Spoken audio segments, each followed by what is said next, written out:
Good afternoon, family. How are you guys doing? Welcome to another edition, another episode here on the channel, Life Solutions.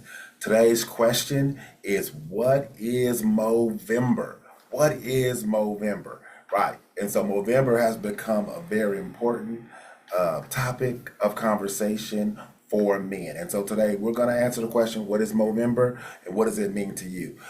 Again, let's jump right into it. Let me first do a little housekeeping. Of course, welcome to Life Solutions Wellness. Here we talk about all things mental health, all things emotional wellness, self development, self improvement, personal development. And so we want to bring awareness and we want to highlight mental health. My name is Harold Rayfield.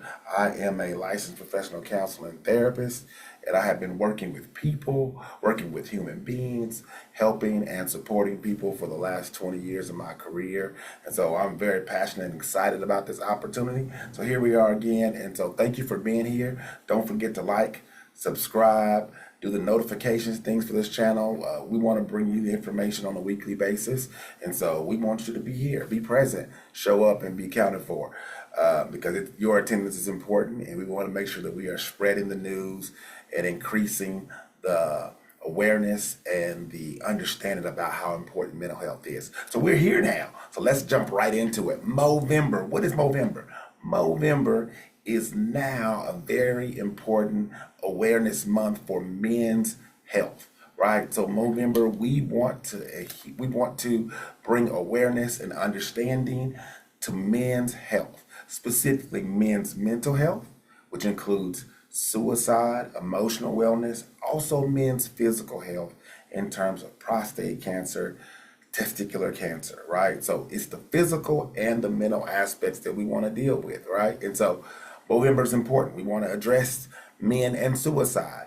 And so this has become an important thing, important topic of conversation. That's obviously it is critical to me, and I value this. And so this is a great conversation for us to have. So whether you're the ladies, you're women, you guys are out here, you're watching the channel, it's okay. It's important because you have men in your life who we need to help. We need to support. We need to help them figure out how to help themselves. So that's an important conversation. So we're going to have it, right? So that's the mission. The mission is to bring awareness and understanding, raise money for research, increase the level of awareness around the world for mental health and for cancer, particularly prostate cancer and testicular cancer in men.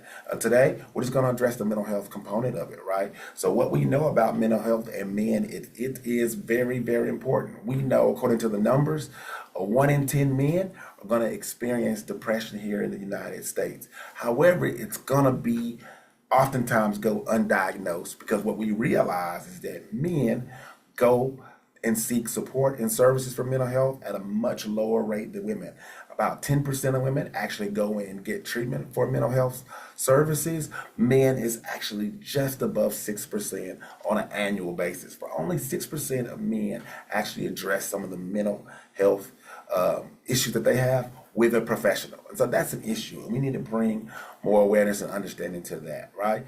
We also know that for other areas of mental health, not just depression, right? 1 in 10 men experience depression. It goes oftentimes undiagnosed. We also know that schizophrenia is a big issue for mental health for men, right? According to the statistics, by nearly age 30, 90% of the diagnosed schizophrenic cases are of men, are of males. And so we know that that's a cognitive mental health, that is a thinking disorder that people struggle with. And so men are diagnosed almost 90% of the time. Those cases are men by age 30. So that's an issue. We also know another issue with mental health and men: suicide, right? We know that suicide is a very, very serious thing. And so men do struggle with this more, right? We know that in terms of suicide with men, one, the lethality of it, right? So men often use lethal means or methods to commit suicide, harm themselves at a much higher rate than women. We also know that in terms of suicide, men also function in a much more impulsive space mentally, right? So men are more likely to commit suicide, harm themselves with an impulsive behavior, making an impulsive choice, right? Not as thought out, but it's more sudden, more abrasive, right? It is more direct oftentimes than women, right? Another part of men and suicide, the lethality, right? They use lethal means. It's also more impulsive. There are also fewer warning signs with men. So oftentimes men will commit suicide at a much higher rate, and thus the actual warning signs, the symptoms are not there. Of course, we know in terms of depression and suicide, we know about those symptoms, right? Whether it's fatigue, it's energy loss, right? Whether it's less connections with people close to them, whether it's struggles with work or struggles academically, right? And when it comes to men particularly, there are also other things, other signs and symptoms we need to be aware of. It's the irritability, sleeping patterns, sleeping habits being disrupted. We also know with men the aggressive behavior, the irritableness, right, is also more prevalent in men than in women. We also know that when it comes to mental health and men and suicide, we also know that there are a lot of self-defeating behaviors. Harold, okay, what's self-defeating behaviors? What do you mean?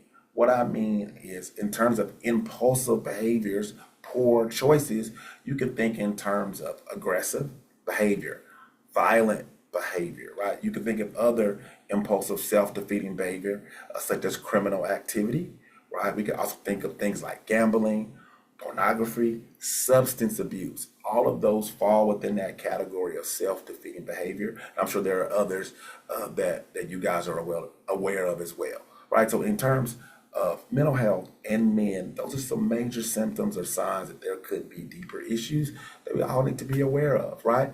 So when it comes to the mission, when it comes to the signs and symptoms, we also need to think about the context of mental health in men.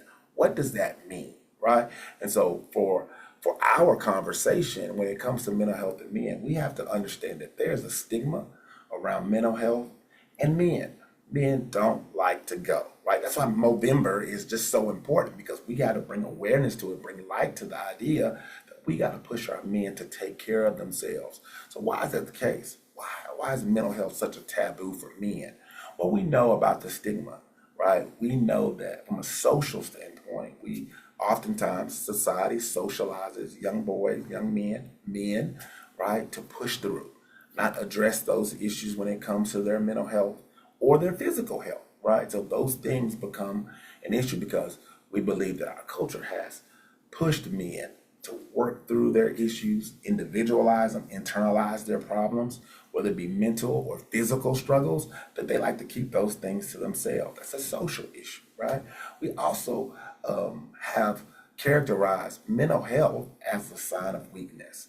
And we know that it's not, right? And so, but unfortunately for a lot of men, they don't want to go in. I don't want to go in. I don't like to go in. I don't need any help. I'll figure it out by myself. I'll tough it out.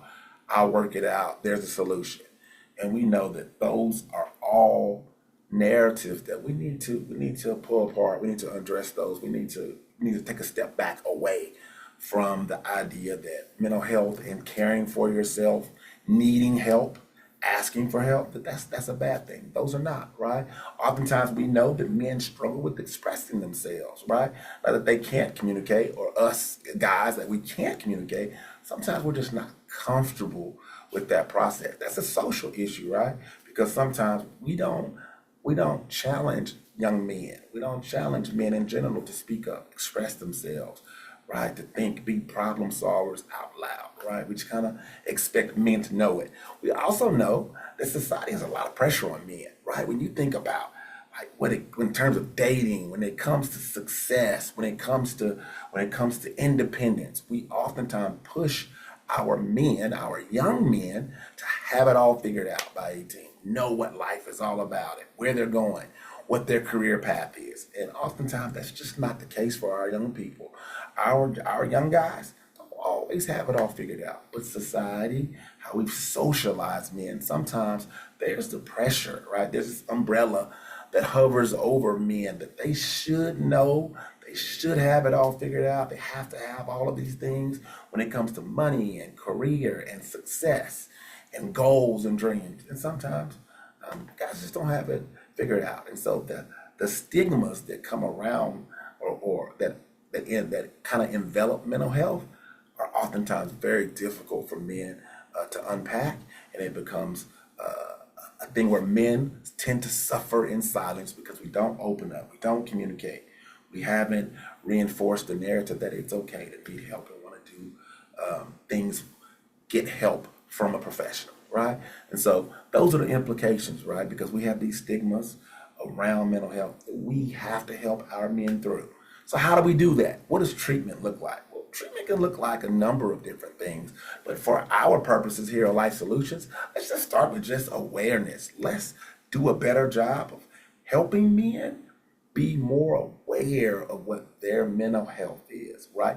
What their goals are, what their dreams are, right?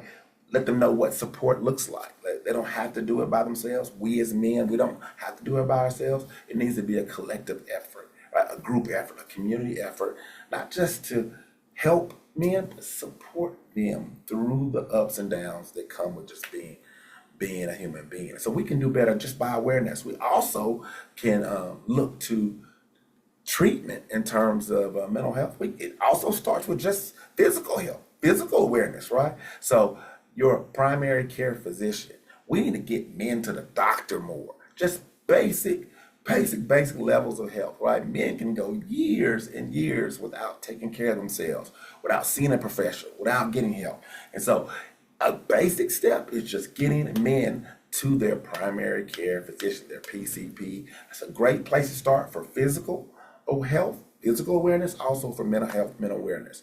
Also, another step towards treatment is connections. We gotta get men more connected, right? Oftentimes men feel isolated, right? And so whether they're fathers or they're professionals, as we get older, we tend to drift off to ourselves and our responsibilities, the people who we're responsible for, right? Men, the narrative is that we are providers, right? We are only as good oftentimes as what we can do for other people.